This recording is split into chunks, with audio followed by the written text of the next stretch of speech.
The Cyberlux stock has been trending in popularity recently, and a lot of people are wondering if they should buy more, sell what they have, or stand on the side and wait for better timing. As the market is still very volatile at the moment, we should be mindful about which positions to enter, as well as their exposure and timing. Over the past few days, Cyberlux maintained an overall uptrend despite the sell-off of the market. The stock has been attracting people's attention ever since 2021, as the company has a wide range of products with high added value, and its products all target the public sector. Of course, another reason why it was popular with retail investors is because it is traded at such a low price, it's hard not to wonder what's going to happen if you buy in at the right price. Cyberlux has remained flat over most of the past 5 years, and in recent period, this has changed mostly because of supply and demand, and it also has something to do with the acquisition of new contracts. It reached a peak of 6 cents before correcting back to 1 cent level, and is currently hovering around 1.6 cents.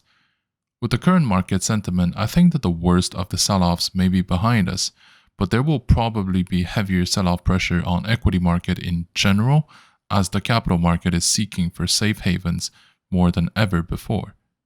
Now, let's also take a look at the technicals of the stock. The trading volume of Cyberlux has recently been 32 million shares versus the average volume of 28 million. Over the previous 52-week period, its price fluctuated between 0.06 cents and 6 cents.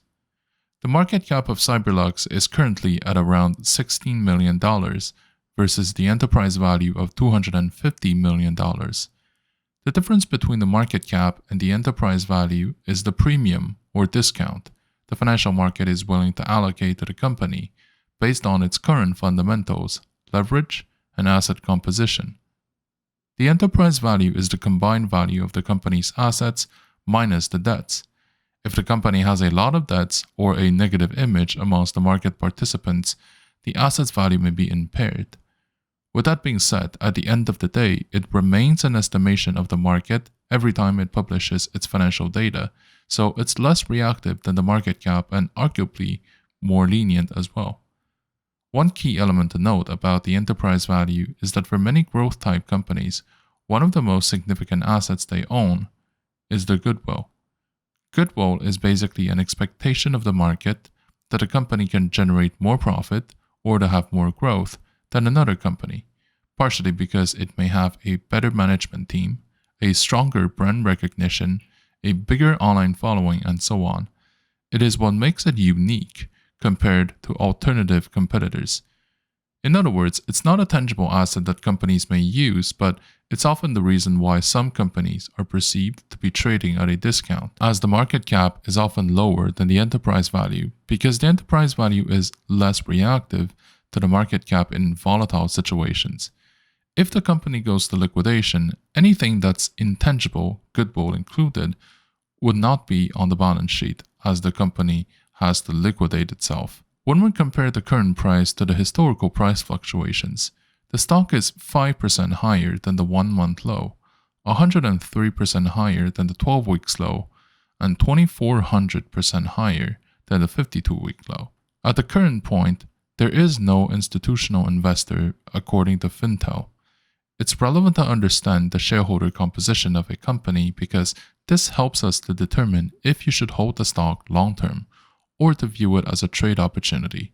If the stock is mainly held by retail investors, this may be one of the potential signs suggesting that the stock may lack the depth to justify long-term trust. Typically, the consensus is that there should be between 25 to 30% of institutional participation for the stock to be perceived as a sound investment and not just a trade. This obviously is subject to a lot of exceptions, since many great companies are mostly held by retail as well, but that tends to be the exception and not the rule. Let's also take a look at the short interest present in the stock, which is the amount of positions aiming to profit if the share price falls lower.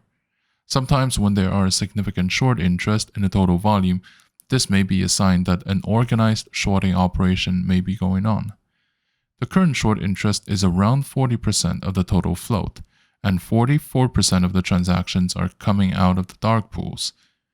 Usually, If the short interest is above 15% of the total volume, and a significant portion of it coming out of dark pools, this may suggest that there are institutional positions taken to short the stock.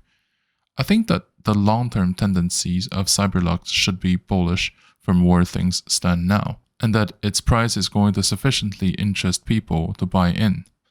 I think that this stock is for medium to long-term holding, and that patience is key for success. This means that it's relatively riskier compared to other stocks that I normally recommend to hold for long term, as this is such a small cap and no institutional backup. I would therefore recommend to commit between 0.5 to 1% of your portfolio, and to split the allocation in batches of 20% at a time, so that you may purchase more in further retracements. Now, given the current market environment, I believe that the equity market is in a vast phase of correction, especially when it comes to tech and growth type equities. The financial market has been living and breathing thanks to the continuous creation of new capital, with different waves of quantitative easings, which will have consequences on the price of assets as well as their yields. With the interest rates kept relatively low over the years and the increase of amount of capital in circulation, this will keep putting significant pressure on the profit that we can expect the investment products across the board. And this, by the way, is a reality that may shift in the years to come if the interest rate of core infrastructures within our globally financialized system increases.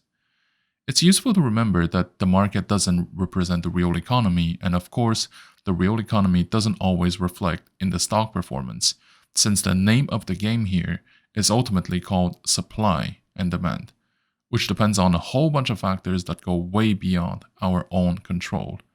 If we think about it, this is like saying, if your neighborhood house that is put up for sale is only allowing those who actually want to live inside to buy it, versus if you allow every single type of buyer with different intent or reasons to buy or to sell it. So obviously, there will be a significant difference in the price of this asset for those two scenarios. The market currently works more like the second option, and assuming that it would only reflect the fundamentals of the underlying economy would correspond to the first option. There are a few elements that are considered to be the reasons. The first one is the significant increase of amount of money printed by the central banks around the world, which is then distributed to the banks, with the expectation that they will be loaned to businesses. Normally that's a good thing, but with a lack of opportunities in the real economy, the significant portion of that money actually went back to the financial system to buy up the price of existing assets. Now that the QEs have been wrapping up, or ended around the world, I think that this drive behind asset price may no longer be as relevant as it is right now for the future. It is now compensated by the arrival of capital from one region to another, and from one sector to another even within the same jurisdiction. With the increase of tensions around the world, capital is always looking for a safe haven to park their money into, not just for a place to grow the nominal value, but with a currency that tends to keep its purchasing power as well. The third factor is the creation or the birth of artificial bubbles, either maintained by the market trends built up over the years or out of necessity. Capital needs to find a place to stay. Some good examples of this would include the EV sector in the 2020 and the oil and gas securities when there are tensions around the world.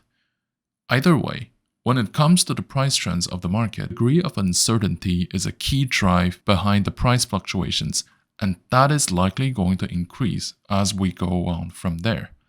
When companies announce that they are going to enter or exit different markets, or that they will be trading on different platforms and exchanges, this can all have significant ramifications on the price of this asset. Some of the considerations to have when operating in this context include having a clear view of what is going on, especially regarding the cash flow and the capital flow, and avoid certain potential pitfalls. One of these is to be careful with short positions. Inherently, short positions are riskier than long positions, as the downside of long positions is limited, whereas the short positions can lose you as much money as the stock price may reach, which is infinite. On top of that, we're now seeing a new phenomenon with short squeezes, involving a group of retail traders propping the stock price up, forcing short sellers to recover their positions. Sometimes the attempt will not succeed, but sometimes they end up in very spectacular success. Something else to consider is to treat tech stocks with care. To start, ask questions when the price of a security skyrockets without real fundamentals. It doesn't mean that you shouldn't be touching it with a 10-foot pole, but it does mean that there should be a difference between the decision of long-term holding and short-term trading. Either way, a rule of thumb is that each position should be structured in a way so that their individual performances will never affect the portfolio's stability. Thank you for watching. If you like my content, please like, comment, and subscribe to my channel.